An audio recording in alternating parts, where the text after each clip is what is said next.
What's up, everybody? We're back. Going on? Are you gonna sing it now? Almost ready to sing. Should we come up with some lyrics for this? My goodness. Yeah. My goodness. What's up, everybody? We got another episode of Weekend Hangover with my man Dustin and our special guest, Daniel Goodnight, Hello, guys. regular commenter in the chat and a good friend of mine. And he's a big fan of motorbike racing. Yep. Long-time listener, first-time caller.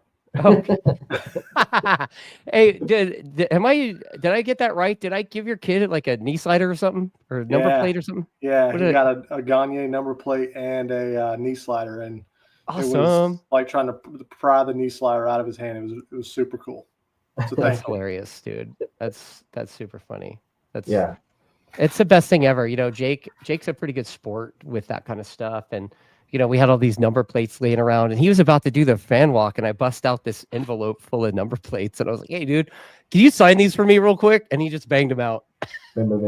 He's like, "Oh, it's kind of like a squiggle with kind of a 32." I'm like, "Okay, you know, that's fun. What a sport." Yeah, what a sport. You know, good seeing you at Road Atlanta. Yeah. You know, Ricky-Bobby and I already did our Road Atlanta show, but you know, that was such a good time out there with all the fans and everything. And you know, you just come up. I don't even recognize you. I'd never met you before, and you're like, "Hey," and I'm like, "Oh." Yeah, I could kind of tell that I kind of caught you off guard. I was like, "Hey, man, I'm Daniel Goodnight, the guy that's always commenting on the track day stuff." You're like, "Oh yeah." And then we took the picture and sent it to Ricky-Bobby. So it was you nice. and Ricky-Bobby, you know, yeah. Between you and John Ridey, I don't know. I think John Ridey's got the title for the most comments, probably, right? Oh yeah, yeah, for sure. But yeah, having a 3-year-old at home, sometimes I come in late or miss, you know, an episode. So it's always good to see you guys, though. Did you guys watch Le Mans, like the GP? Yeah, I know Ricky-Bobby did. He was like giving me play-by-play, like as I was watching it. I was like, okay, right. And then how about Rookies Cup? Who watched the Rookies Cup? Missed the Rookies Cup. Just me? Yeah. You guys suck. Well, you have vested interest. I know. I should. I know. I mean, dude, he's the American kid, man. Like Christian Daniels Jr., you know, he's out there. He's running up front, man. Like every weekend, he's right there. And, you know, I know that he had a little bit of a DNF, you know, and I think he was fourth or fifth first race, but DNF second one, or maybe vice versa. I forget. I think it was vice versa. Yeah, but the kid's there, dude. He's like right there. The crazy thing is you can see how like 1/10 off how far that is. Dude. Like just like Moto GP, it's like that class is totally prepping him for GP, right? Like unless you race motorcycles, you don't understand how big a 10th is. Right. You talk to people about a 10th. I'm trying to find a 10th or 2/10. And they're like, "Oh, it's go that little bit faster," but it's a big jump for sure. Yeah, the big jump, the really big jumps, you know, like when you're dropping seconds, that part happens when you're still learning how to race. Right. It's the like the tenths and below that are half a tenth. Yeah, not even half a tenth, like, you know. Well, I was out by 400ths at Atlanta, so. Is that right? That goes. You were out of the show by 400ths. Yeah. For a stock 1,000 or? Yeah. Oh. So what are you gonna do to rectify? What are you gonna do to rectify that in the future, Mister? Good night. Oh, this is that. I was talking to our good friend Mike Godin earlier today. We were talking about the weekend, and let's just say that will never happen again. The mental side wasn't there. The physical side was there, but the mental side the mental game was lacking a little bit. And were you like at home? Your mental, you were like wondering if you left the coffee pot plugged in. Yeah, pretty much. Yeah, my mind was everywhere except for where it needed to be. And your curling iron was plugged in still. Yeah, you know, my luscious curls. You know, so if your mind's not there, man, you're not going to be performing at the level that you need. And that's 100%. That was a mental even slide. At the club level. Yeah, that was a mental slide for that weekend. I was super disappointed, but we'll live and we'll learn and we'll get on with it. We still had a great weekend. You know, I had my family there and my nephew and my son. Like look, at the end of the day, I was super disappointed, but my son came up to me and gave me a big hug and said, "Daddy, I'm super proud of you. Like, let's have fun." So awesome. At that point, all that stuff out the window. Well, the thing too, I mean, it's hard. Yeah. It's a professional series. It's supposed to be hard. Yeah. Right? Like, it's not like, it shouldn't be like the bucket list thing, you know? Like, oh, I'm going to race a pro race before like what? No, it should be hard. Yeah. Like, if you're not fast enough, you shouldn't make the grid, right? I mean, right. So I blame Tyson, so. I'm sure Tyson would not love to hear that, and I don't know that you'd say that to Tyson's face. No, I would say it on his right side. It's only because I know the tinnitus is in that ear. Well, we were like hanging out, and Ricky-Bobby was eating like cold breakfast sandwiches by some dude like drinking beer at 10 in the morning. Mark Baroni's. Oh yeah. He's like, "Hey, I got your breakfast sandwiches that you wanted. They're 6 hours old because you're late." Right. Yeah. Oh my God. Yeah. Like I have this whole video that I've been working on for the Road Atlanta weekend. And I mean, it's been hell because it took so long to edit it. And then, I exported it and I was all proud of myself and I uploaded it to YouTube and it only played 1:53. And I'm like, what? And so I look at it on my computer and I'm like, it says it's this long. Why is it only 1:53? And like I tried to play the video and the video wouldn't play past a minute. I'm like, So then all day I've been trying to export it. Meanwhile, one of the guys on the race team is like poking me about it. Like, hey man, it's such and such Eastern time. Where's the video? I'm like, sorry, Ed. Yeah.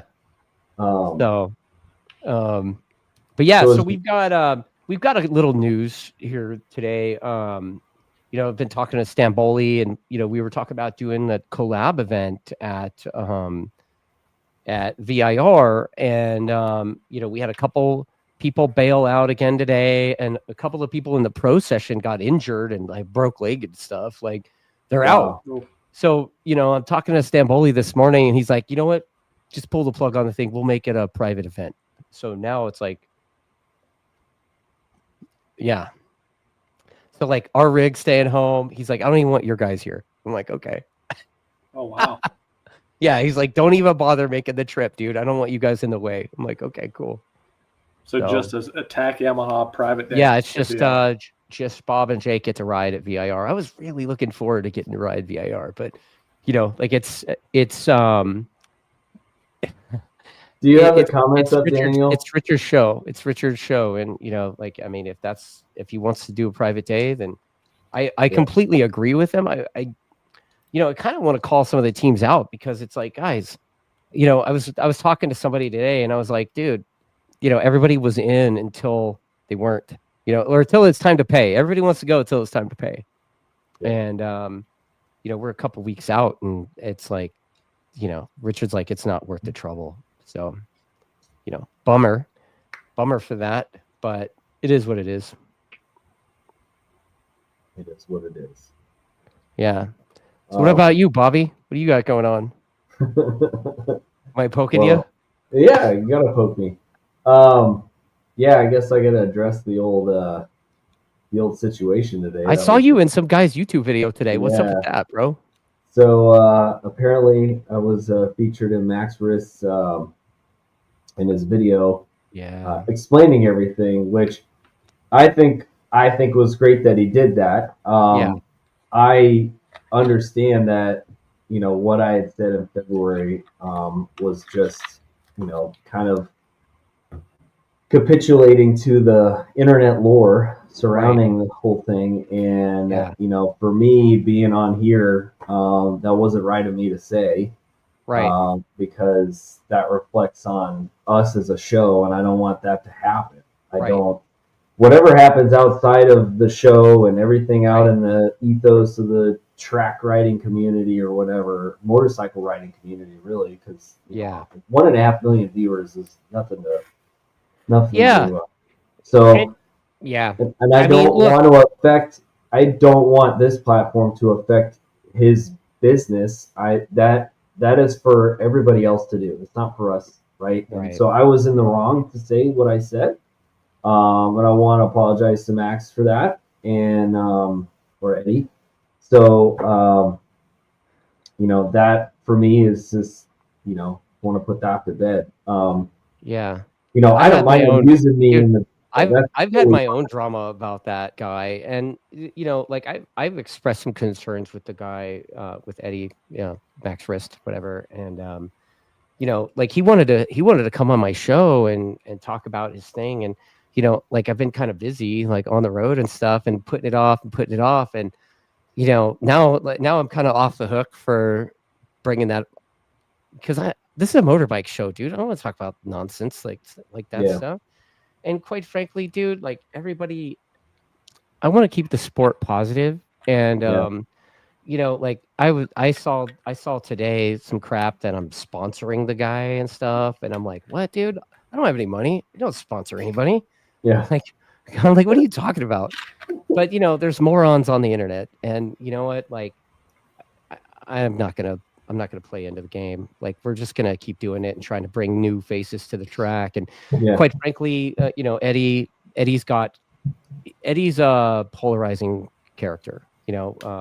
Max Wrist is dude, anybody that's seen videos of that guy in the mountains and stuff, it's like, holy shit, why are you riding like that in the mountains? And there's a lot of people that follow that guy. I mean, would you say almost 2 million people following that guy? And maybe those people that are following him are getting sucked into doing mountain stuff too, and we want to suck him doing the track stuff. Yeah, we want to steer them people away from that towards the track. So just trying to keep everything positive there. And it'd be really easy for me to name names and talk a bunch of negative stuff, and it would be really easy to do that. But then I would just be feeding the drama fire.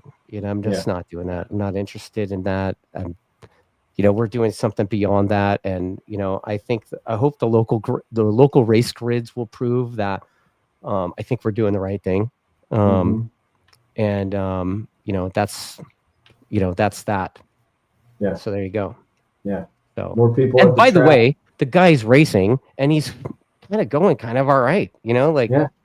Holy crap, and some of these guys, he ain't the only one that's come out and ridden with us, there's a bunch of social media guys have been coming and riding with us, and, varying degrees of repute, if you will. Right. And when they get on the track, most of them were noobs.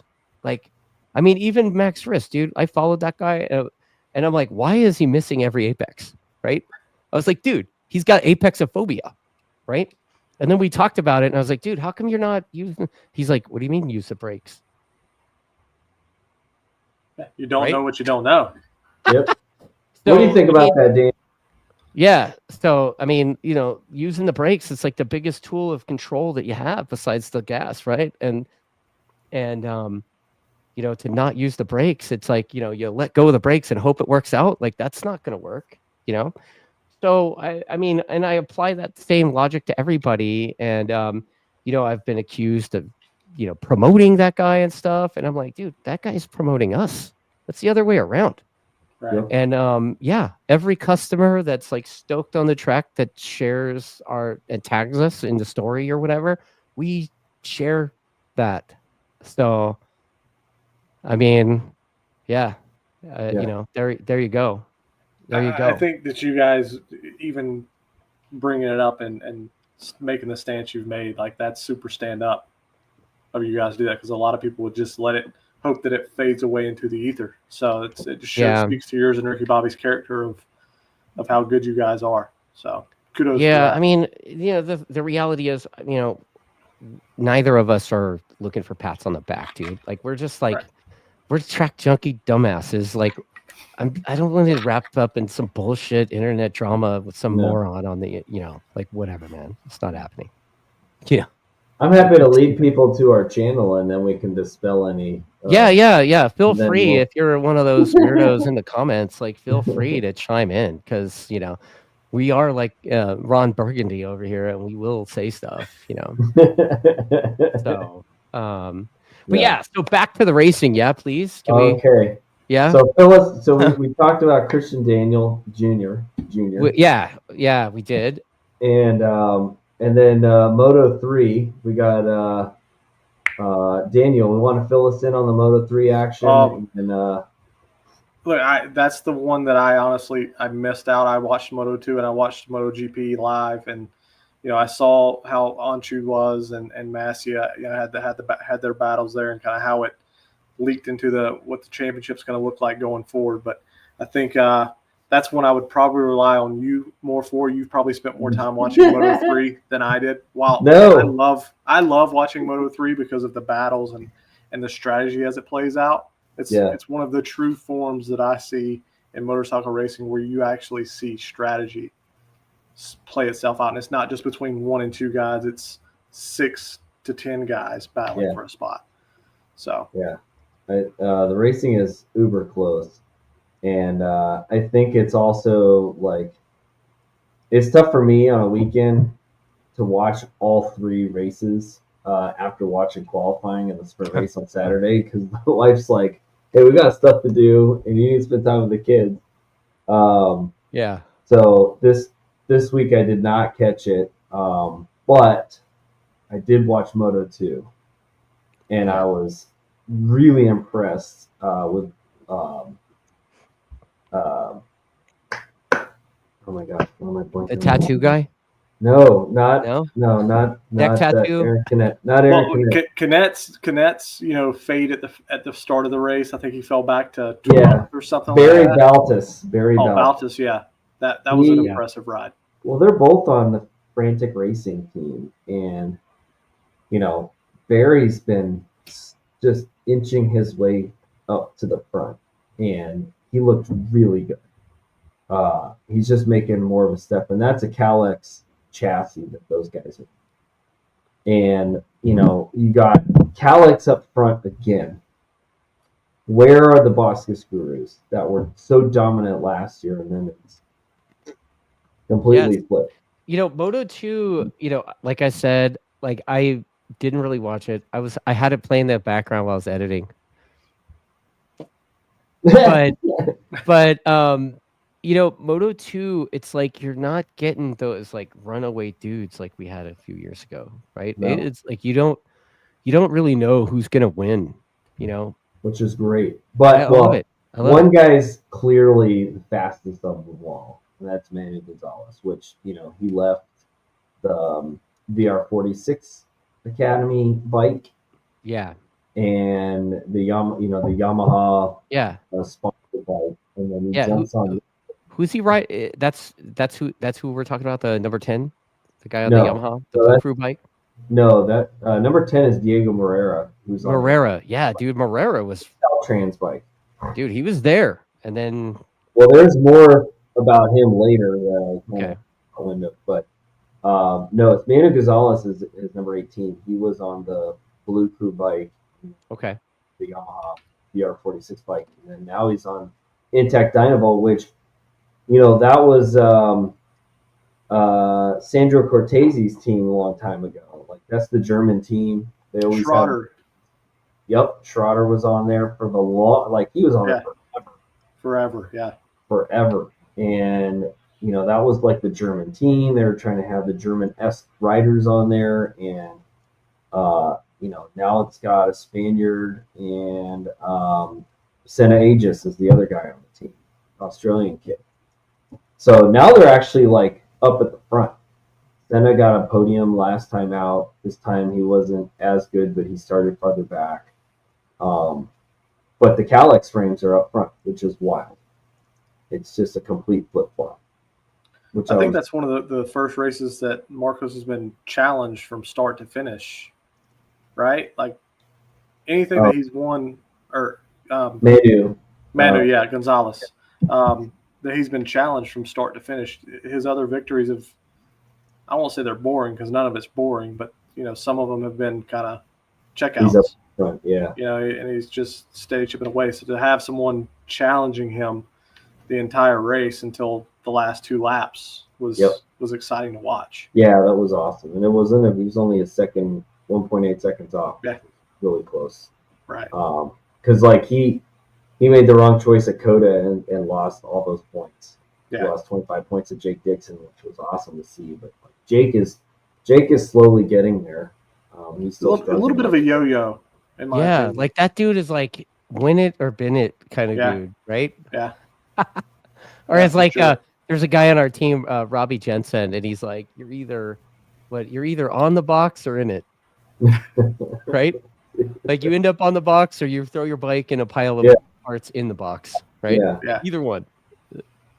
Other notables, which is cool to see, Joe Roberts went from 22nd to 12th. He climbed up 10 spots and beat that was out a late charge. Yeah, Marcus Ramirez was up front in the beginning of the season, and now he's in the back. He got 15th, which is wild. So I just think that it's cool to see all these kind of newer guys, Ortola, Philip Salach, Diego Morera, Barry Baltus, Alonso Lopez, dominant last year. He's barely top 10 this year. Yeah, nowhere to be seen. Yeah. Oh, it's crazy. And then Sergio Garcia, dude who was leading the championship for the whole season, is top 15. Yeah. Wow. I think it goes back to Dustin touched on earlier about Canet. Like I thought that ride from him was super impressive because 2 laps in you think where's the guy at, and he's in 12th, 13th, 14th place, and then marched his way back through that field and there's no slouches in that level of racing. No. None. So to make slouches. Up 9 spots. Did you watch some of the passes he made? Oh yeah. Yeah, in the background, I'd look up every now and then when those dudes were yelling. They're like, "Oh my god!" I think he was in the double right hand, the last 2 right-handers. He slid under somebody. He did. Yeah, he made a couple passes. I think it's 2 and 3, the little chicane there going up the hill. Like you gotta have some stones to do that. When you guys are watching the Le Mans race, are you watching it thinking, "Man, that track looks like fun to ride"? Oh yeah. The whole time, right? Yes. Yeah. Dude. For sure. I would not take those last 2 right-handers like they take them. I am not going you out would on take those any of the strips. corners like they take them, Bob. No, but just going out on the rumble strips on there, I was like, dude. Oh yeah, they're leaned over, knee on the ground, bikes right, doing all kinds of funny stuff underneath them. Oh man. Yeah, they don't care. They're just like whatever. No. Just waiting for that front tire to go. A couple guys had them go, but their race was not as treacherous as the GP race.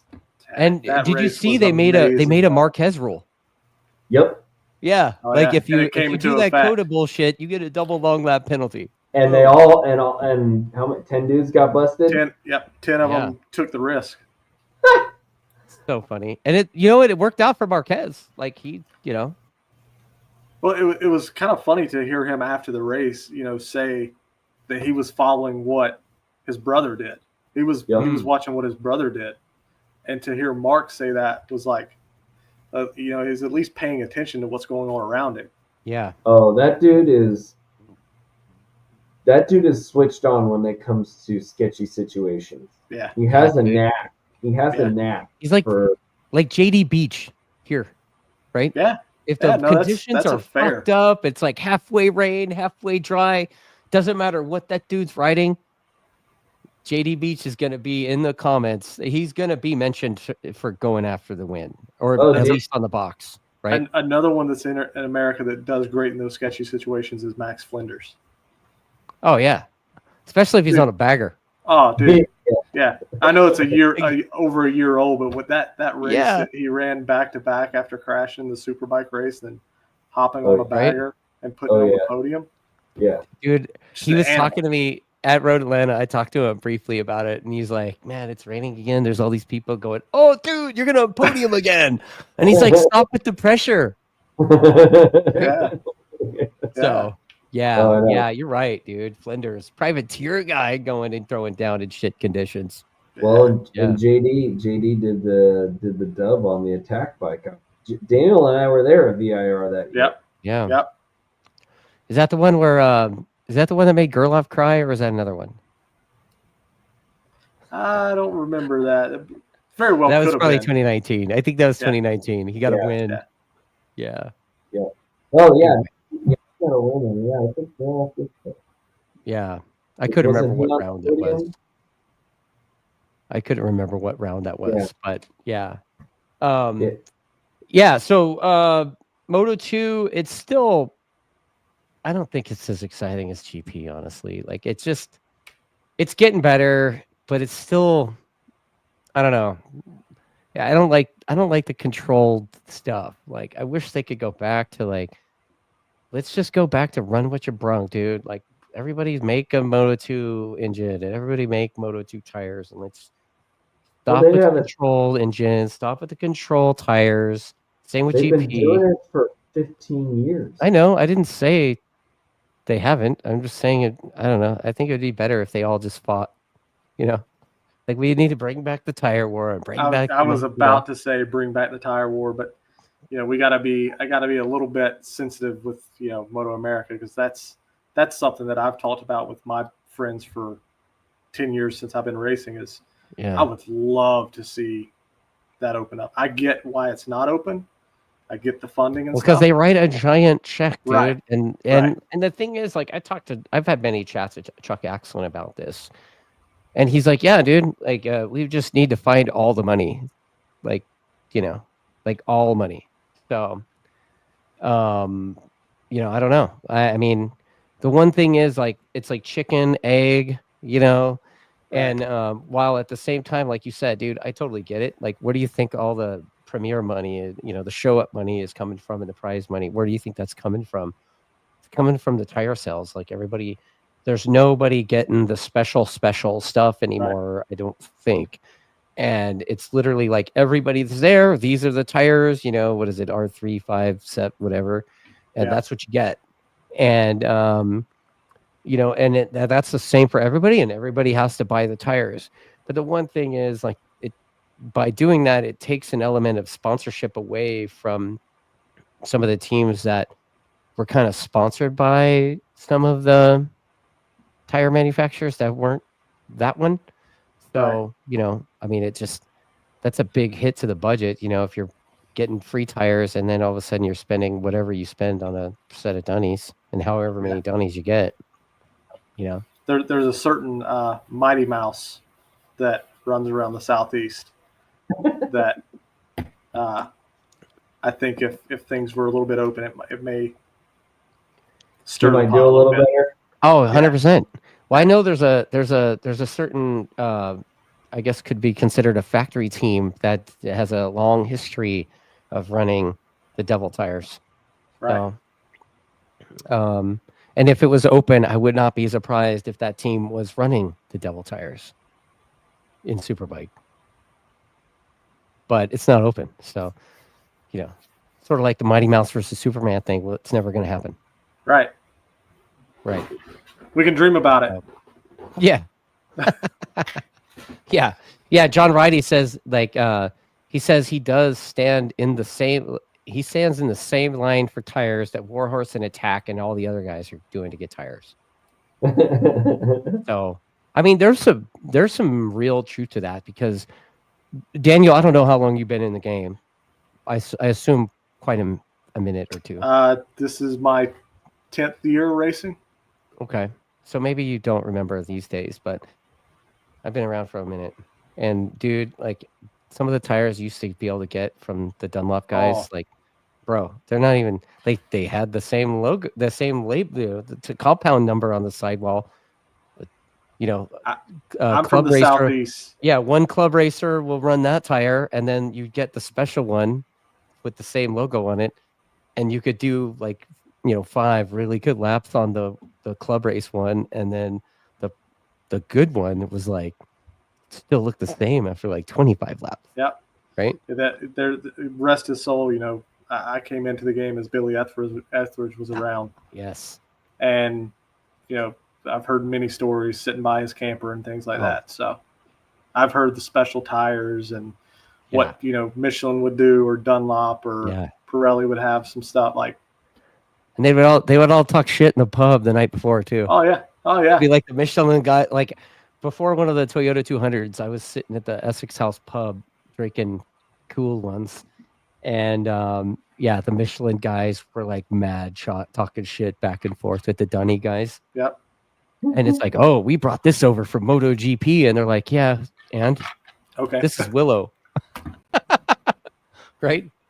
So like it was back when Willow actually meant something. Like it was like the Dunlop and all the manufacturers for bikes would like really put a lot of weight on that championship. So really, oh yeah, dude, like it was Dunlop really wanted to win that #1 plate every year. Like it was gnarly, like super competitive. So they're shipping the Intech tires from the UK.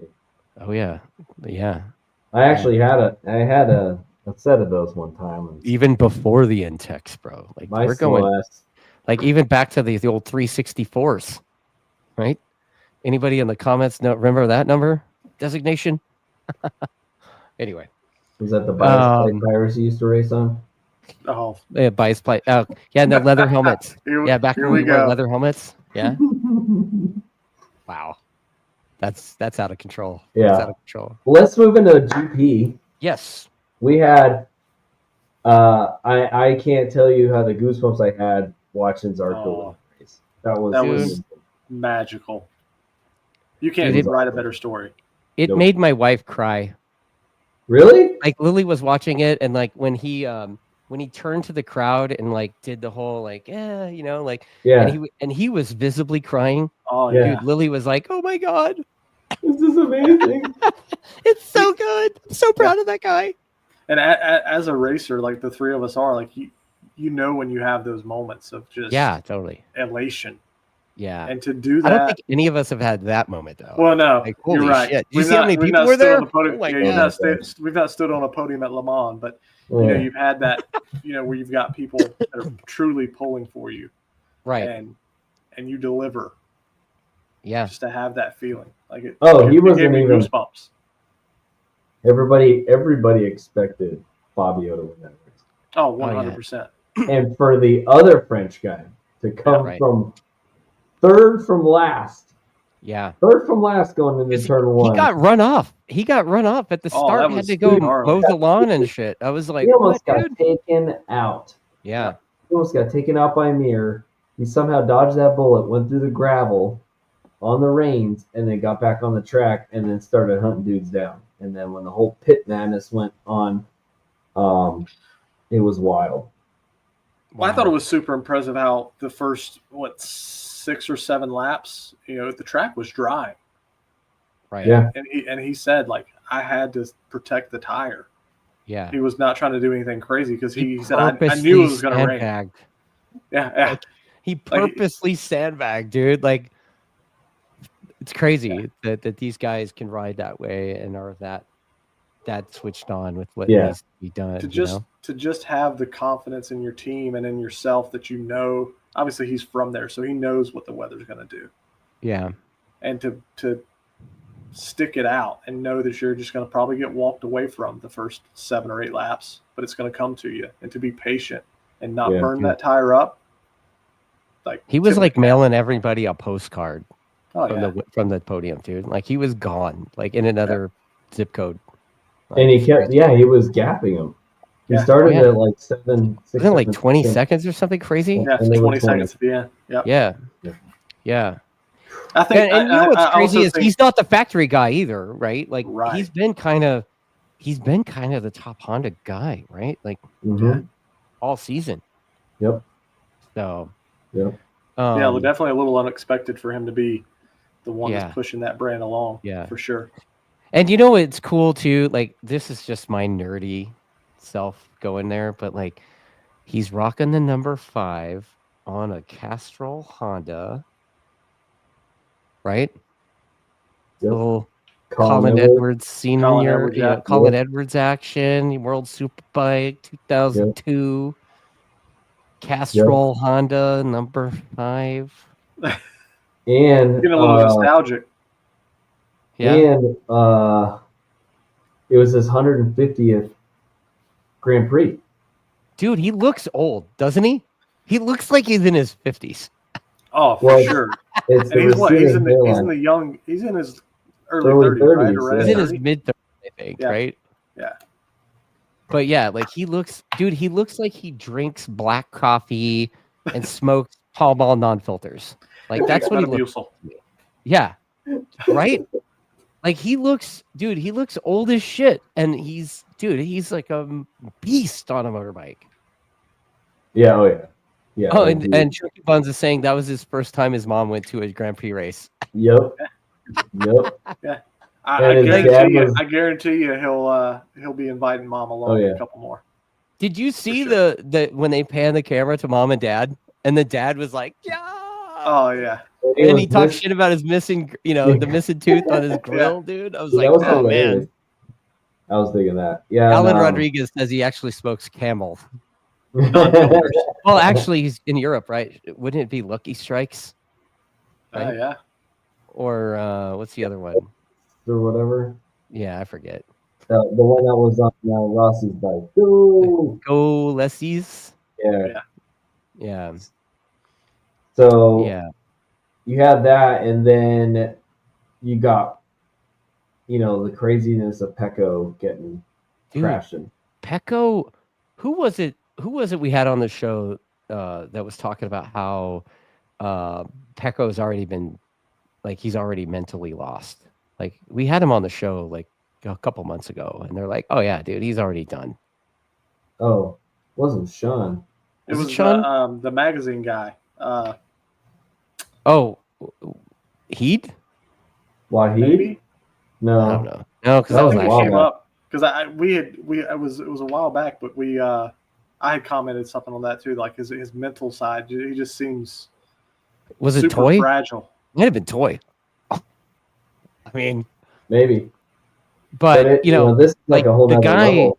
Pecco's like multi-time GP champ, and it looks like he can't get out of his own way this year.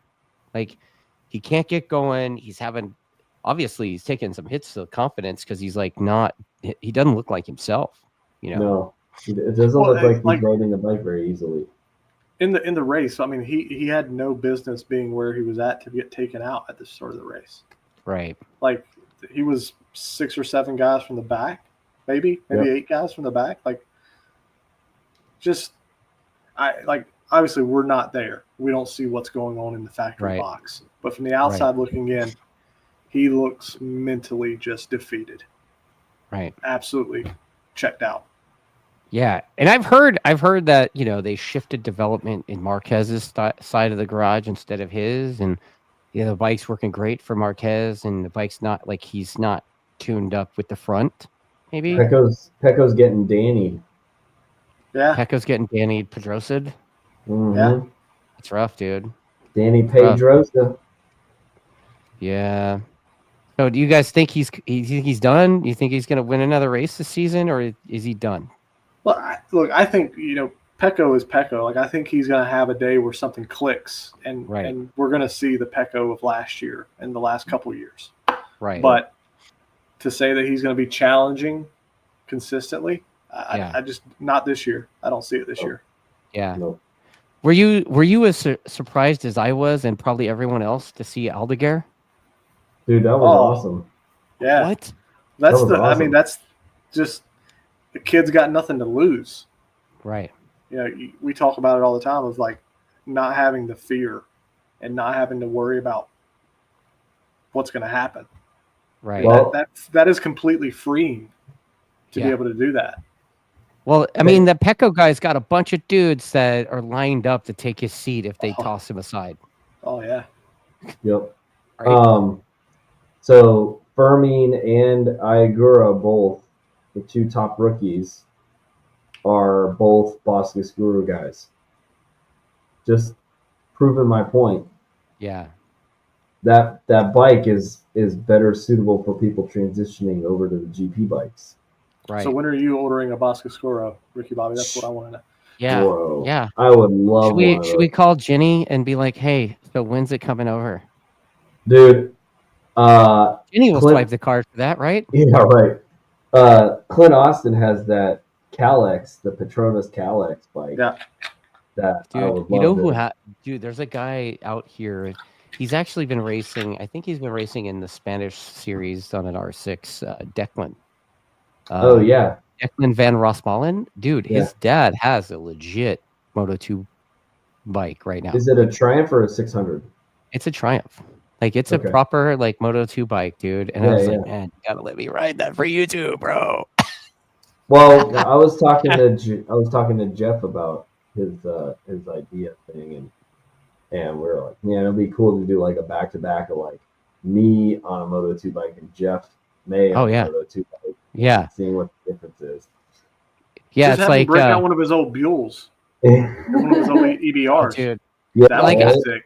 So offline, Daniel, like Ricky-Bobby and I talked about this, and you know, Richard and I kind of did that without videoing the whole thing or whatever, but he did let me ride the Superbike, and then he did like a whole on the next Superbike Genius episode, he did like a data overlay and showed me how bad I suck compared to Gagne.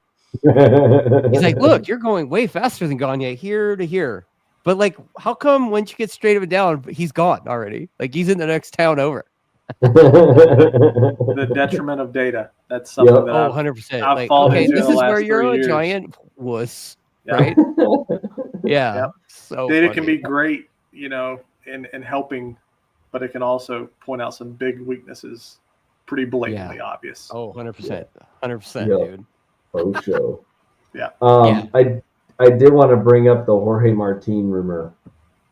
And that was circling the last like couple days on watched a couple YouTube videos on it, and you know, so the premise is that he has a stipulation in his contract based on performance.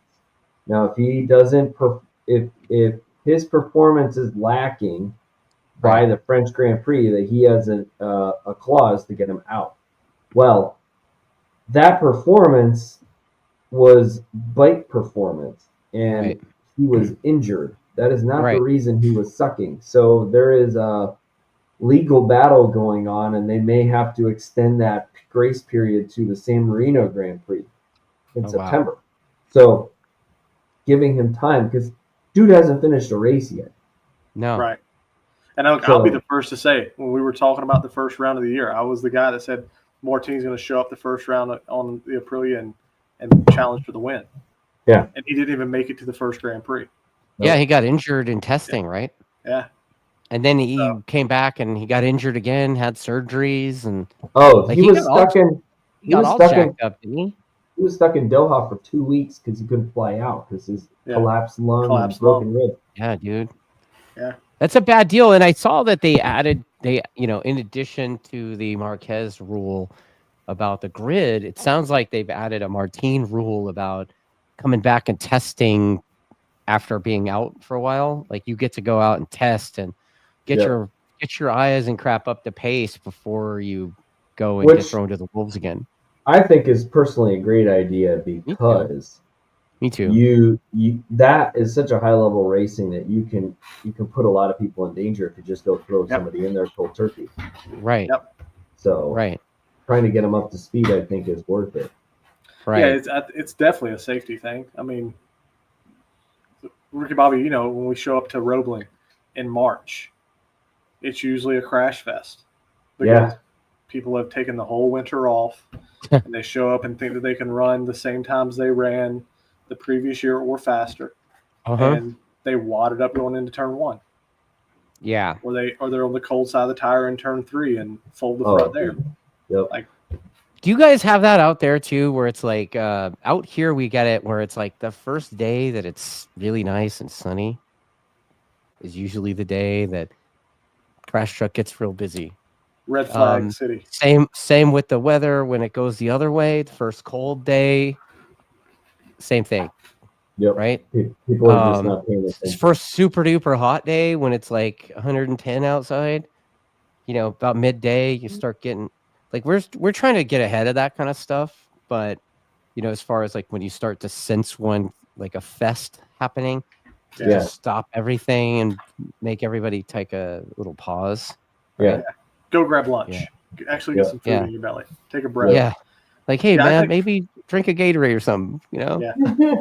I think, us as people that are involved in the scene, frequently, like you just said it, we see that stuff building, and most track day people, this is not a slight on them. They don't see the things building. They don't, they aren't able to take a step back and look at things at a macro level, and they just continue to push and push. It's the same thing, like the first session after lunch at any given track day or whatever. It's like session after lunch. I've started first session after lunch, and it's nice. I'm just going to let the goons go out there and get it out of their system and take it on. Well, that's usually when the guy goes and gets the wheelie bump photos. Oh yeah. Or is that just us? Like, I don't know. No, it definitely happens here as well. Yeah. Especially at like Road Atlanta, coming out from under the bridge out of 10B. Yeah, totally right. Everyone tries their hardest to get a nice wheelie photo there. Or turn 5. Or turn 5, yeah. So going back to what Ricky-Bobby was saying, like as far as Jorge Martin, like I heard him linked to a Yamaha ride, and also today somebody photoshopped him in a set of Honda leathers. Yeah. Like what? Yeah, because they're ruthless with that stuff, dude. They want to line up a 2027 run, and they need somebody testing the bike in 2026. Right. And that was where the top rack rumor came in. Yeah. I've heard that one.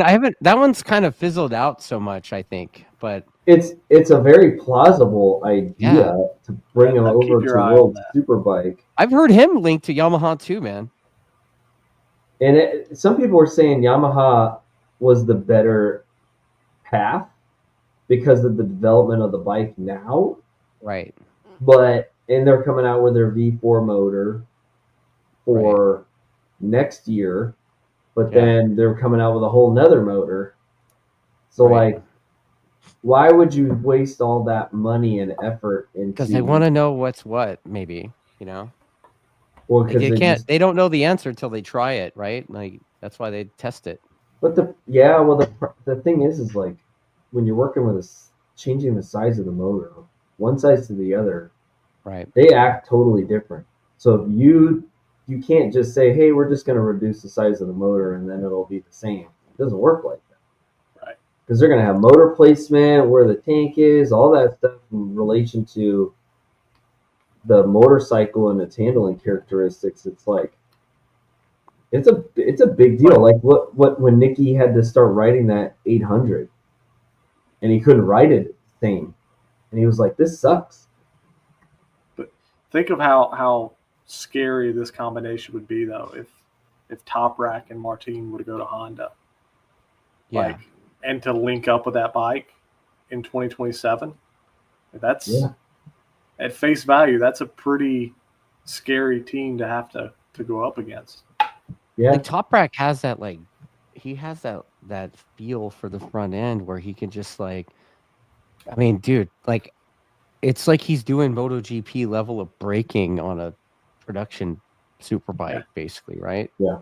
And I think, we've seen a little bit of a step back after the super concessions went away for the BMW frame. Like, I'm a BMW guy. I'm super tight with all the alpha people in the world and stuff. And we were talking about it at Atlanta, like that chassis when it went away.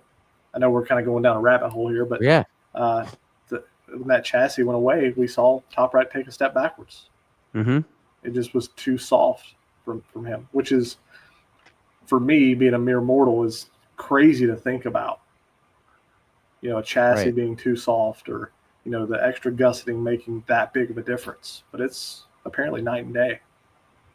Yeah, I mean, when he was on Yamaha, I got to tour the pit over there at Portimao, and dude, their frame was like, it had big old plates welded to the steering head, dude. It was gnarly. I was like, okay, they just spray paint it, right?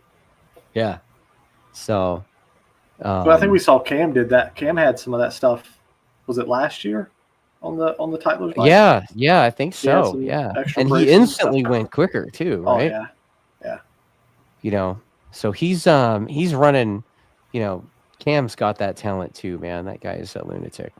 So awesome watching that guy because he looks like he's just out for a Sunday ride. You know, he's just like, and then he's throwing down crazy times. Like, you know, I wouldn't say that he's quite Andrew Lee boring, but you know, ballpark, right? I'm gonna probably catch crap for this, but he looks like a Bible salesman that can just absolutely rip your head off on a motorcycle, dude. I'm gonna have to send that to Matt Hammer and make him just sign that for a T-shirt, like, right? Bible salesman Bobier. Yeah, Bobier the Bible salesman. Like, wow. There's just a picture of him with a Bible. Yeah, dude. But those are the guys in our paddock that we see that would just absolutely annihilate you on the track. They're the super nice. Like I saw him and his kid running around. Me and my son Gabriel were running around the paddock, and we saw Cam and his kid, and like they stopped and played together for a second, and we chatted. Like, if you didn't know who he was, you'd just think he's just us. He's just on another level when he puts his leg over a motorcycle. Yep. So I'm in the chat here. Chunky Buns wants to know about Corey Alexander. I haven't heard from him, but I guess he got. What did he break in his Super Hooligans crash? Like his wrist or something, right? Or I heard it was his wrist. Yeah. That's a bummer for him because truthfully, you know, the KR bike, you know, the arch motorcycle thing. I mean, dude, that thing is so cool to look at. But the reality is, and people are judging them on their performance or whatever. But dude, they're swimming in the deep end of the pond, dude. Like, they're coming in and trying to race their bike that they've made, like, against manufacturers that make bikes all the time and have been forever. And have geometries that work in the racing environment, and they go from road bike and enthusiast level geometry, like the mechanics of the bike too, like the way the engine works, and you know, like. We're not going from pub to pub, man. We're not going from the Lookout to was it Neptune's Net? You know, we're not. You're not going to Rockwell to Neptune's. We're not doing that, dude. Like or Ortega Highway. Yeah, they're murdering, and then you know. What was it? What's the restaurant? Newcomb's. No, Cook's Corner. That's it. Cook's Corner. Okay. Yeah, Newcomb's, Cook's Corner, the Lookout, the Rock Store. You know, the Rock Inn. Yeah. The California hangout spots. Yeah. But it's super cool to see someone of Keanu's stature in the world. Yeah. Like, he had security there at Road Atlanta. Like, you have to for the Wahoos or whatever. But we stopped and chatted with him and to see the passion in his eyes. Yeah, and dude. to see the fire that he wants this to work. And it sounds like he's going to do whatever it takes financially and right.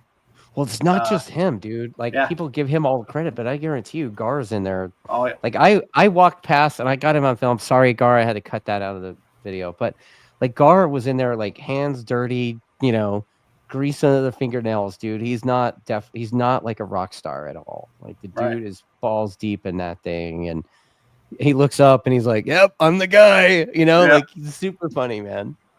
And he rides, too. They both ride. I've had him out of our track days before, and you know, we did I think the last time he rode with us, we did a private day with camming. And, you know, he came out and rode with us. It was like him and Gar and Keanu and, you know, a few of the other types that ride with those guys. And it was a great time, you know? So, yeah, for whatever that's worth, that, you know, there's more than just Keanu doing that. Right. But, like, I just think they're like scratching the surface, man. Once they get that thing going, that thing's going to be a weapon. Oh, dude, I think it's going to be. It's definitely going to. Once they get it going, it's going to be up there with the Harleys. Okay. I mean, that class is so cool. I mean, I do. I think it's great. I'll be the first to sit here in front of everyone and say that I was probably the biggest hater of baggers and hooligans when they came around. I was like, man, they're just taking up the time that we deserve. And were you as big a hater as Stamboli? No, I've seen. No, I'm definitely below Stambola. But yeah. But man, seeing those bikes so in person and watching them ride, and yeah, like, we've got a really good friend, Jason Waters, is racing a Triumph. That's right. And Hooligans, and to walk down and talk with those guys and look at the bike, like it's a whole nother level. And it's evolved. Like that class ain't the same class as was when, even when Frankie was racing it. Right. Yeah, that's right. Because Frankie was on. Right. Yeah, the baggers thing. Like I'm still, like the class takes up the class doesn't really have the level of participation that maybe it could. And quite frankly, that's the class that's like what Superbike was, 25 years ago, where it's like all the manufacturer money there. Like the guys that are like factory riders on that are probably making more than the Superbike guys. It's crazy. Yeah, I think the barrier to entry there is like just the cost. Like, right. I mean, I've heard well into the six figures for that. Yeah, bike. I've heard like 250, 300. You can't be a privateer, a true privateer, and go into that class. Like you're going to have some serious backing. Right. And I think that's where the break is between the classes. Like stock 1000, even some Superbike guys. Like I have a bunch of friends that run Superbike Cup. Like you can still at a reasonable price run a competitive program. For that, like you're $200,000. Like the average Joe can't swing that, or they're not going to swing that. Yeah, I mean, that's the way they used to talk about Superbike back in the day. That's why I said that, right? Yeah. Like if you remember, you guys don't, but like history lessons, right? History lessons by Coiner. No, corner. Yeah, no, dude, I'm not doing that, bro. I'm not doing that. But like, I can remember, like the factory Hondas and the kit Yamaha stuff, and back in the day was like, $250,000 leased equipment, and then you'd have to return it, So it's like when you see Miguel stacked in turn 3 at Willow and the thing cartwheels across the track into the by the water tower thing, and you're like, holy crap! It's like every bounce of that thing was like $20,000, So I remember being at Danny Walker's shop in Loveland. He had the Cosworth Honda motors there, and they had to ship the frames back. They had to cut the necks off the frames and ship them back for the Superbike Hondas. Wow. The one that Jake was running. Right. Jake and Cam. That's right, because Jake and Cam were teammates on that team too. Right. And like our stuff is, I mean, our bikes nowadays, all the Superbikes start life as street bikes, So no longer it's prototypes. Yeah. So I have some comments coming in. Apparently Chunky Buns wants to design a Coiner's Corner shirt, but not a shirt, a cuck chair. Like what? Dang. Yeah, it's not happening. Thank you for that. She said just kidding, so thank you for that. Yeah, Ron Burgundy, right here, right? Yep. Yeah. In the comments, run it out loud. Right? It's terrible. Oh, yeah. It's terrible. Oh, yeah. But yeah, like the Superbikes nowadays, they're not like one-off specials that they're leasing from the manufacturer. Like they start life as street bikes, and it's up to the teams to kind of follow the rules and do what they got to do. You know what I mean? Yeah. And some teams are doing it better than others. Yeah. Speaking of, so one team that's not doing so well in GP is KTM, and word on the street is that Pedro got to ride at Rossi's ranch, and that was the invite because they want Pedro to join Rossi's team next year. So, and Pedro really wants to be on a Ducati because he knows that's the only way he's gonna get up front. So, dude, I've heard him linked to Honda as well. Teammates with Toprak, right? Yep. Yeah. Or teammates with Jorge Martin. No such thing as bad press. Like Honda's probably just salivating at all. Oh, dude. Oh yeah. Well, I mean, they've been getting kicked in the teeth for several years, right? Like we have too. Like the Yamaha guys have definitely been getting kicked in the teeth as well. And up until recently, Fabio's just like all of a sudden he's like getting pole again and kind of Well, think about it. Ducati did not win the last two Sunday races. Yeah, that's pretty crazy. Yeah, that's half the grid is on Ducatis. Yeah, like half the field's on Ducatis, and somebody on one typically wins, right? That Fabio is riding that bike well beyond its limits.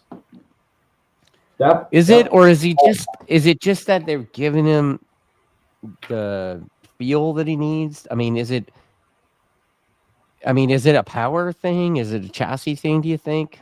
It's a little bit of a power thing, because if you watch, there's somebody who does really cool like overlay of the pole lap versus Mark's lap, and you can see like where he has so much more entry into the corners, and then he'll ride alongside, and then the corner exit he'll have a little bit, and then you watch the Ducati just take off. But when you watch them on Sunday's race or Saturday's race, Fabio was right there. Yeah. It wasn't like he was far away. He wasn't getting walked away from on the corners like you would expect. No. Yeah. And I think it's probably those bikes make what, 250 plus horsepower?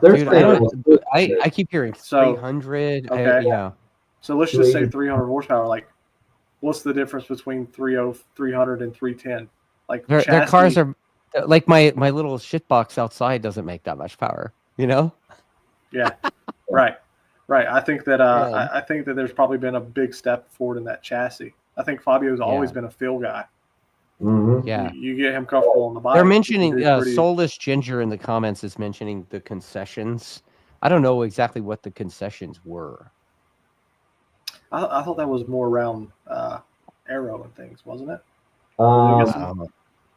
They got to test some motor stuff. Oh yeah, well, their motors, they have more motors to burn through. Right. Oh, okay. More testing available. Yeah. So they can test more. Yeah, I think they should just stop with that nonsense and open the rules up and just make it like GP, Like, it's the pinnacle of racing. Should they put restrictions on them at all? Like, it's the top level. They should be able to do whatever the fuck they want to win. Well, that's what I think. I mean, I would agree with you. Well, I will say this: before they went to the Pirelli ECU, Honda had the self-learning ECU capability in 2013. Eventually, all of them could do the same shit, dude. Well, it's whoever wanted to spend the money on it. Right.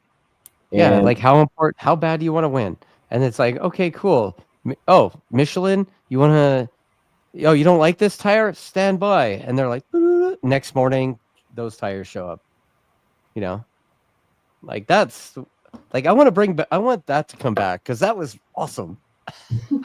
Yeah. But was there a lot of walk-away races? Because sometimes.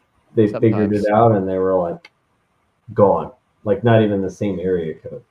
Yeah, like, and then there was sometimes they pull everybody with them when that happens. When someone clicks with something and they start to take strides, it forces the other manufacturers to make even bigger strides to keep up. I like this quote actually. This is like t-shirt shit right here, dude. Matt Knudsen says, "Just let everyone cheat. That way, it's not cheating. It's not cheating anymore if it's legal." Oh, right, man. Well, thanks for that. What's the NASCAR saying? If you ain't cheating, trying. Yeah. Something like that. Exactly right. So, clearly, I hung out in the South this month. Right? You got your fill of Waffle House. Oh yeah, I didn't go. Actually, we didn't go. Oh, that's Southern. That's the Southern Church. Yeah. I just no. Oh man. Right? I'm trying to think. The other things that were coming up, the extra seated Aprilia, who was going to take that one? Right. is it if Jorge leaving because all the weight is Bez and Bez is in a development? Right? I've heard Jake Dixon. Yes, that was one of them. Right. That was one of them. Or promoting Ayagura up to the factory team, which opens up a seat at Trackhouse. Yeah. See? Which might bring an American into the series. Probably not. It's not gonna happen. Like, I mean, come on. Like, I our get guys, it. Like, you do get it. Our guys race production bikes, dude. We ride a bunch of street bikes and Ninja 400s and crap. And there's, like, that doesn't prepare them to go over there and ride those murderers in GP. You don't think Joe will get that seat? No. I think if Joe were going to get that seat, he would have taken the seat. What was it, 100%. 2 years ago or a year ago when he got offered the seat and he turned it away? Right. He turned it away because dude, the same reason why you don't see Americans in GP is exactly why you don't see a lot of BSB dudes in World Superbike. And the ones that do, you look, the guy that won the championship, right? The guy goes out and he won again in BSB when he went back there. Yep. But dude, the electronics are so different and stuff in Superbike, like proper Superbike, that when these stock bike racer guys come over, and race a real Superbike, they're looking at all these buttons and all the options and shit. They don't know what to do with that, Same thing, like it even goes, like you saw it with Herfoss last year, right? Dude's he's like a Australian Superbike champ, kind of like BSB stock bike racing. Yeah, it's way past Ricky-Bobby's bedtime. Yes. And you know what? He gets on the Tytler's bike, and nope. So. But he can ride the hell out of it. Yeah, I mean, I think that's part of the thing of why that's my opinion anyway. Like, they're not prepared to ride with that much lean angle and that much corner speed and that much electronic rider aid stuff. I think I listened to I think it was a Gypsy Tales podcast with Joe on it, and they were talking about why he didn't take the ride, or why he was saying why he didn't take the ride, and he wanted to win a Moto 2 championship and all that stuff. And it's like, man, that's a literally a once in a lifetime opportunity.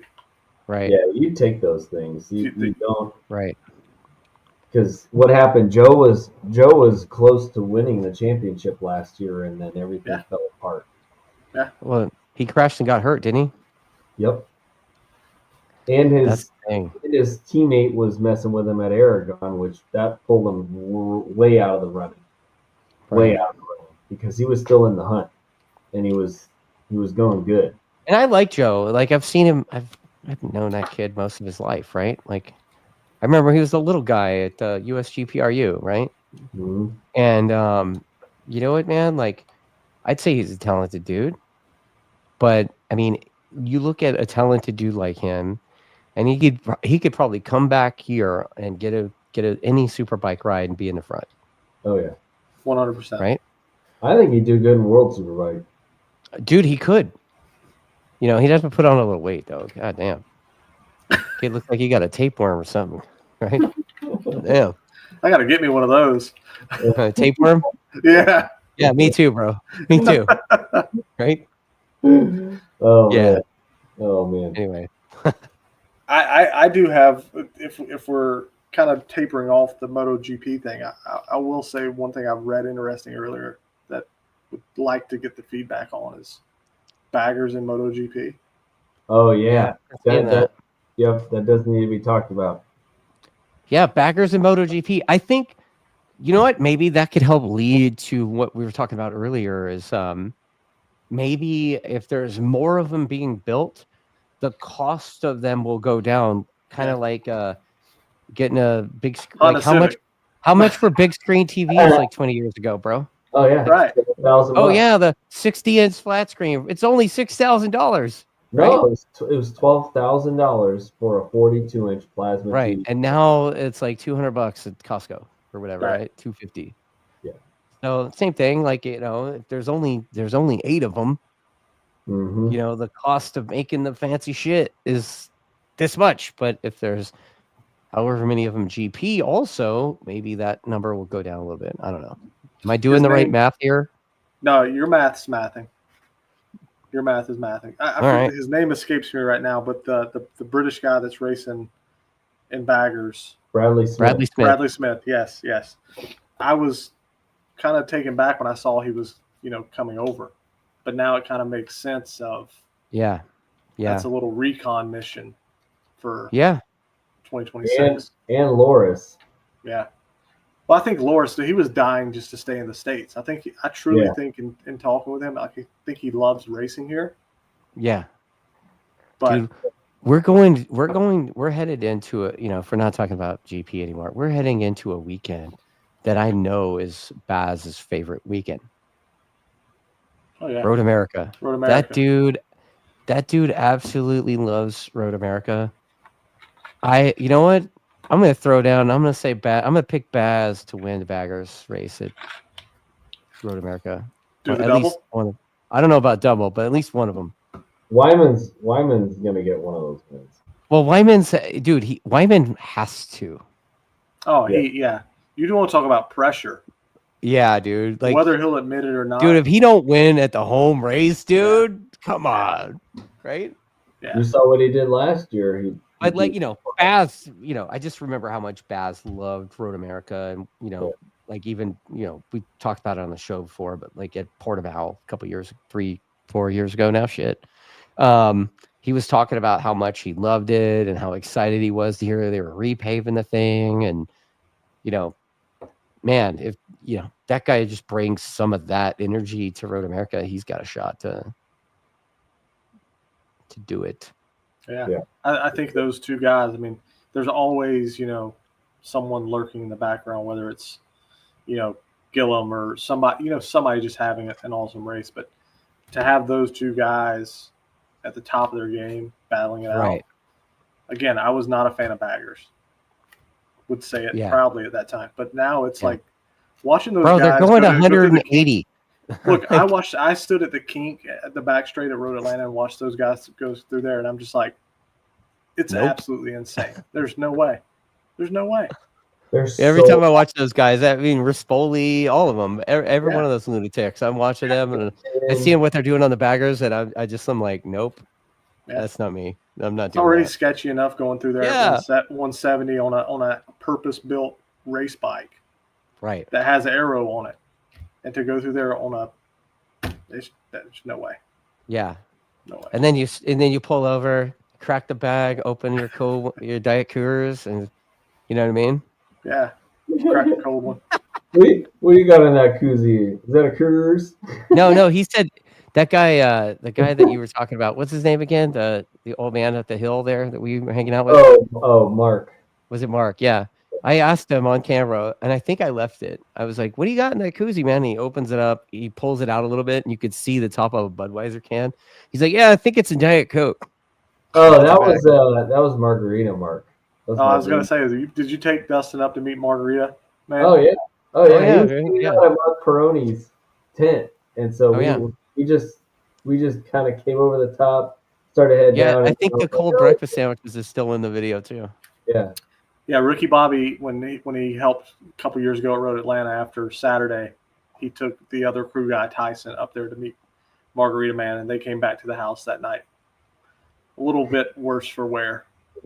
That doesn't surprise me at all. I still have that bottle of moonshine.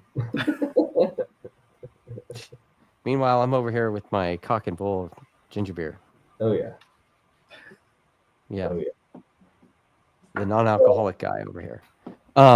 So Road America, should we take a stab at that, dude? Where are you at with Superbike, Mr. Goodnight?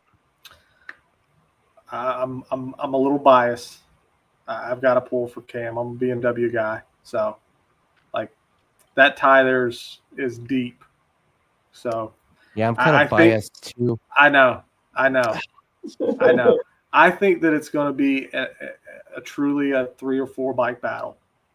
I think that Heron, Bodier, Bobby, and Gagne, like I think that's if there's no outside health issues, whether it's arm pump or whatever, I think that's going to be a very good battle. Right. Through and through. Yeah, I mean, I think it's going to be a good battle. I'm rooting for obviously the number 50 and 32, just because they're badass murderers, kind of lunatic guys that ride the Yamaha. So, and you know, the other two guys that you mentioned, I'm sure they're going to be right there. And quite frankly, I wouldn't be surprised if SDK and Richie were there too. Yeah.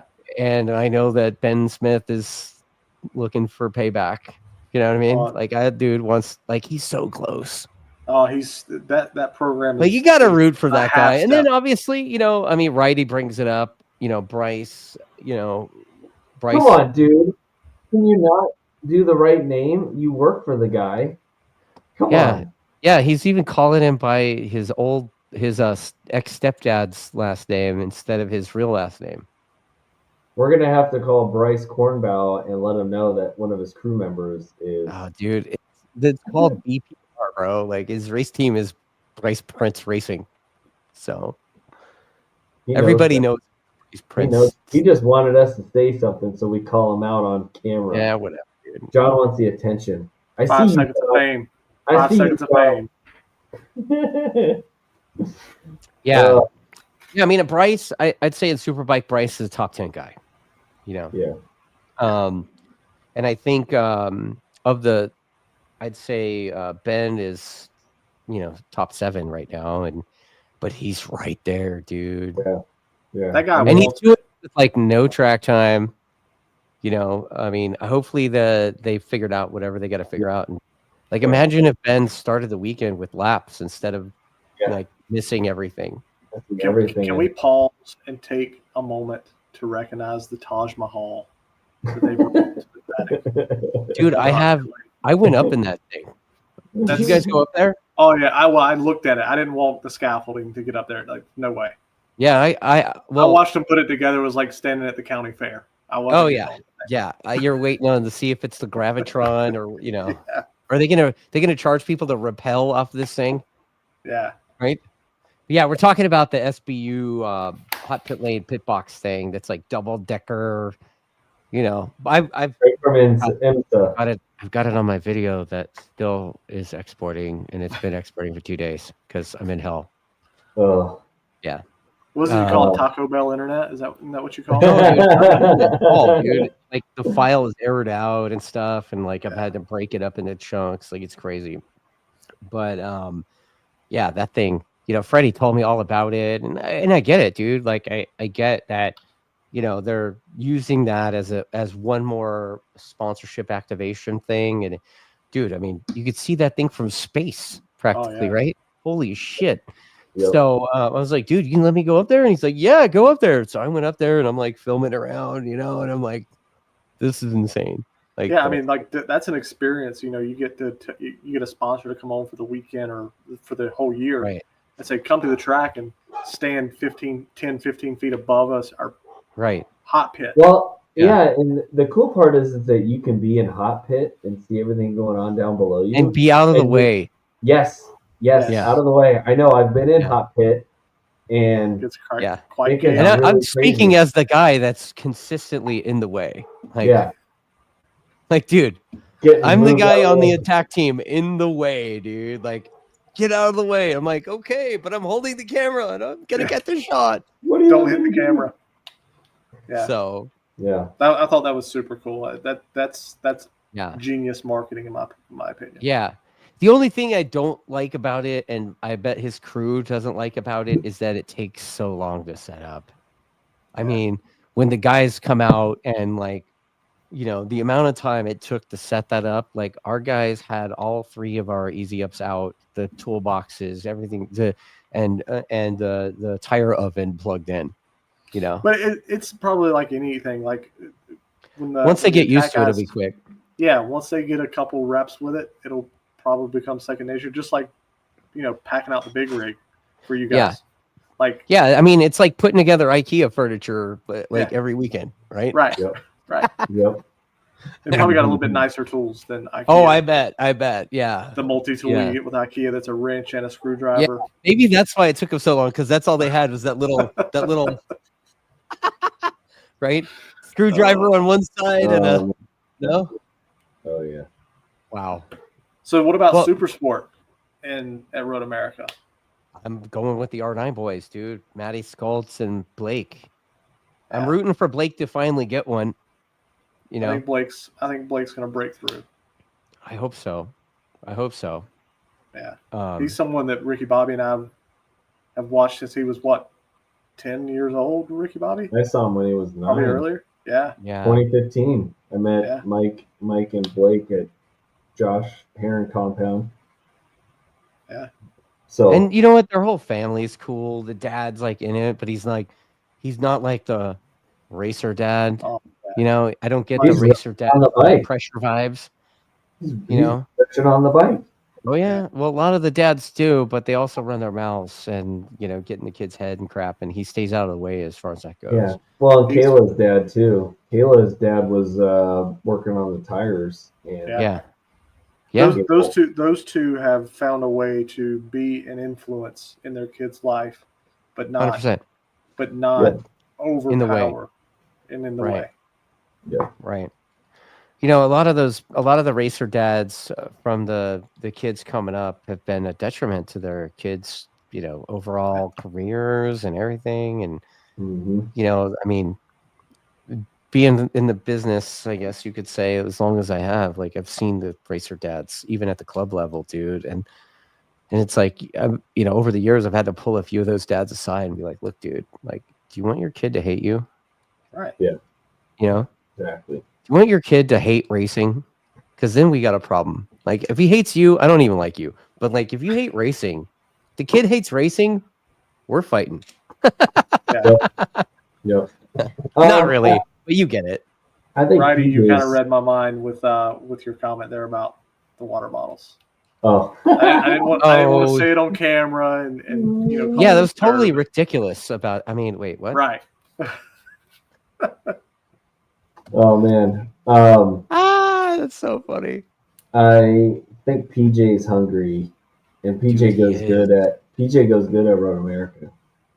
Yep. So, dude, he's hungry and he's pissed off that I mean, like I said at the start of last season, right, before we knew who was coming, and like I had him as the dead ringer to win the whole thing, and. Quite frankly, he was there all last year. It was just like, one crash here or there. Matt was kind of breaking himself off just about every weekend. So, I mean, dude, PJ, that dude's he's an absolute warrior. Like that dude. And he's locked in. Right. Yeah. Yeah. And talking with people that are in that team, like he's locked in. He's doing things on that bike that are just I mean, truthfully, until he got injured, I mean, his teammate Corey Alexander was doing crazy stuff too. Yeah, it's like, holy shit, bro, where'd you come from? Yeah. For sure. So, him and the leopard print, dude. I sent a picture of I can't remember what the guy's name was, but he had a bagger that had the leopard print shit on it. So I took it and I screenshot it, sent it to him. I was like, hey, bro, you gonna ride baggers? Hey, you probably fit the bike a whole lot better. Yeah, I know, dude. He's For he's gigantical, isn't he? Yeah, he's like as tall. Him and Loris are about the same size. Yeah, man. Yeah, like that dude. He's like he could be barely leaned over and drag his elbows because his arms are just he's just such a big folded dude. up. Yeah, right. Tall guy, very tall and lanky. Yeah, like a big lanky, kind of big. Because he's not he's not thick like Jake Lewis. No. He don't need a whole lot of peanut butter fans. sandwiches, dude. Jake Lewis is eating peanut butter sandwiches. Peanut butter and like mayonnaise, double the fat. Yeah. But he finds a way to make it work. Are you saying that Jake Lewis has the diet of a pregnant chick? Listen, you said that, not me. But look, the guy gets it done. Like regardless of what we say, like, he gets it done. Yep. Oh man. And I think that like the whole weight, conversation regarding racing bikes it's not really a thing. Unless it is, but it is really strong too. Exactly. He can wrestle the bike a lot better than a smaller person, and he goes pretty damn well. Stuff, get away with stuff being like he was. Look at him at Coda last year, dude. He was fast at Coda. Yeah. And the perfect example of that, you can look no further than Hayden Gillum. Yep. Oh yeah. Like that guy's built like a brick shit house. But he's still he's trimmed down still. Oh yeah. But like he takes his program serious. If I needed someone to build me like a 100-acre fence and I had to choose a racer to do it, I'm calling Gillum and saying, "Hey, I need you to bring the boys in." Yeah, we have our list, right? Yeah. Like if you need to whoop somebody's ass, like I'm calling Matt Schultz, right? Yeah. I'm calling Tyson, Ricky-Bobby. I'm calling Tyson. I'm calling Bobby Fong. Dude, I don't know.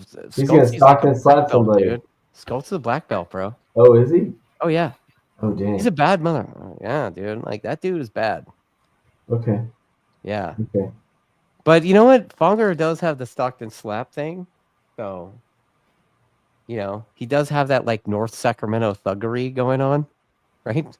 Yeah, like, that scene in My Cousin Vinny I was watching yesterday. And, when he walks up, he's like, I got the $200. Are you saying that he's like Cousin Vinny? He just like jumps sideways on the guy and like tackles him. It's funny. Oh my God. That's so funny. But I mean, all the writers, if I want to win a social media battle and I need to call a writer, Aaron. Yeah, right. You want to have the most chill weekend of your life in the mountains? Gagne. Mm-hmm. Yeah. Is there anybody more chill in the paddock than Jake Gagne? No. No, dude. No. Jake don't care about it. Like he's just like whatever, dude. Like he doesn't wrap himself up in any drama. Like, he didn't give a shit about anything but racing motorbikes, honestly. At least from what I could tell. I think it's a toss up between Jake and Cam Beaubier. Yeah, really Beaubier's not that guy either, is he? Like he's pretty chill too. He likes racing his brother in the the remote control trucks and RC cars. Yeah, I don't know. Yeah, I mean, I talked to them briefly over the weekend, but and talked to Shelby, and she's pushing the stroller around and all that, and they were walking away from the press conference with us on Sunday, me and Bob, and Bob's behind me, and he starts talking crap to him. He's like, "That's it, you're buying me. I'm going over to your house to ride dirt bikes, and you're buying me dinner." Exactly. Like, it's so funny. Don't threaten me with a good time. I know, right? Yeah. What about I know we're getting probably long on time, but as you said, past Ricky-Bobby's bedtime, but we got to talk about Stock 1000 real quick. Because that's my class. Yeah. What about the Orange Cat boys? The Orange Cat dudes, man. Like, well, at least you don't know who's going to win. It's probably going to be one of the Orange Cat boys. Stock 1000. 1A, 1B. But I think Yates is coming on that JD. Honda. So is Yates. JD's coming. Yates is coming. Yeah. JD got his first race weekend under his belt on that bike. And did he race Superbike Cup at Barber? He did. He did? I think so. Okay. I'm pretty sure he did. Yeah. Yep. So second weekend on the bike, the boys are working. Josh Merrill was over there working on his bike. So, right. Those the Orange Cat guys, and I know this just because I'm pretty tight with them. They have the full backing of Alpha. Like it's almost. Oh yeah. Like it's like I went over there and hung out with Fabian and Sebastian, the two big wigs from Alpha were over there, and they're pretty much all in there. It's pretty cool to see. And but the great thing with Alpha Racing is if you're in with those guys, you get their support no matter who you are. Like I came in after Q1, after we got bikes out of Park for May, and I came back to the paddock, to the pits. There were two Alpha guys standing there like, hey, let's download. Like, who am I? I'm no one. And they want to see you do good. Like I was talking with Godin about this earlier today. Like there's people that you want to see do good. And if you have a vested interest in them, you're going to do everything you can do to help them. And those guys seem to be pretty much all in. Well, you know what, man? Like aside from the Honda and aside from the Orange Cat dudes, honestly, man, like the BPR dudes are ripping. You know, Bryce is right there. Dion on any given Sunday, he could be right there. You know, Jason Waters was doing top 5. Yeah, dude. He was in front of Bryce for most of the race up until like what 3 laps to go when Bryce got around him. And then another guy who's kind of like a dark horse from, and I'm rocking the Champ School shirt, so easy. Like, you want to talk about a chill dude? Like, that's another guy that's. Can you imagine getting him and Gagne together in a room? No. I would need a beanbag and like some melatonin. Easy's got some energy to him. When the time is right. Yeah, dude, Easy's hilarious. Dude, Easy's the guy that, like, at Champ School, whenever I worked there with that guy, like, there's never a time when that dude doesn't have a big smile on his face, and you know, he's always the guy that's like, let's go do wheelies, you know, so. And I'm going to bring up a name that anyone that has been around Moto America for a long time will recognize the name. But I'm telling you, Ricky-Bobby, when Joey melts with that Honda, when Joey Giannotto melts and comes along with that Honda, he's on a weapon, and he's taking everything he can to take that program forward. He figured some things out at Atlanta, some things he was missing in the program. And I think Road America is going to be maybe a little bit of a coming out party for him. I'm not saying he's going to battle for the podium, but a top 5, top 6. You know, another guy who kind of hasn't been there in the front this season, but he has been at the front last year even, is Gabe. Oh yeah. Dude, like, Gabe's capable, man. So I don't know what's going on. You know, I think he's riding a Suzuki now, right? Yep. You talking about Da Silva? Gabriel Da Silva? Yeah. Yep. Yeah. The Mr. Jarritos himself. Yeah. Dude, those things are like massive sugar water. Like, oh, for sure. Dude, like Will Morton had a Red Bull, and I was like, oh man, that thing's got a lot of sugar in it, dude. And like, the Jarritos soda has like double. Oh wow! Look, the guys that were there with me, they went over to get some Jarritos in the middle of the day, and they came back and they had identical drinks, and one had, let's just say, 150 calories, and the same bottle, the other ones had 250 calories. Dude, I got one that was like, it was like a huge variance between the same exact drink. Yeah, so like, I got one that had like, I don't know. Did it say like 50 milligrams or 60 milligrams of sugar in there? And the Red Bull had like 30. Yeah. Holy crap. Wow. So super fun. But like, I got that Jarritos from Gabe on like Thursday, and it took me till Sunday to drink the whole thing. I was like, put it in the attack fridge, take a little swig, throw it back. You're talking about throwbacks. It was like drinking a surge from back in the day. Dude, John Righty went with the Jolt Cola. Oh yeah. That was like the original IT nerd drink. Jolt Cola. Yeah, before Mountain Dew. Mountain Dew is the other one. Yep.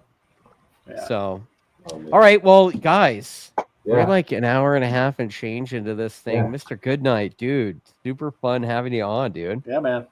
Anytime. Right? Thanks for the invite. I'll come back again if you guys will ever have me. Yeah, I'm down for it. Yeah, I mean, eventually we're gonna get the fans of the show on the show, right? Yeah, like we'll do a show with Righty.